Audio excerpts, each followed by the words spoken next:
ஆசியானின் எரிசக்தி மாற்றம் இலக்குகளை அடைவதற்கு அதன் நிதி வியூகங்களில் சீர்திருத்தம் அவசியம் என்பதை மலேசியா அதன் உறுப்பு நாடுகளுக்கு நினைவுறுத்தியது.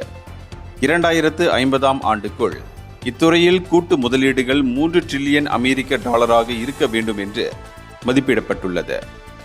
இதற்கு பொது பணம் மட்டும் போதாது, நிதி கொள்கைகளை ஆசியான் சீரமைப்பு செய்ய வேண்டியது அவசியமாகிறது என்று மலேசிய துணை பிரதமர் டத்தோஸ்ரீ ஃபடிலா யூசுப் கூறினார்.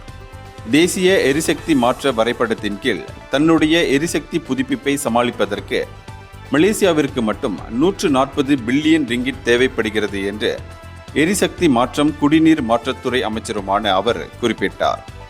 எனவே இப்பிராந்தியத்தில் உள்ள நாடுகள் அவற்றின் நிதி கொள்கைகளை ஒருங்கிணைத்து புத்தாக்க நிதி கொள்கைகளை உருவாக்க வேண்டும்.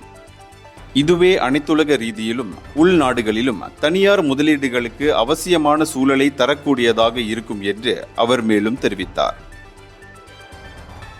இந்தியர்களின் இதய குரல் மக்களோசை.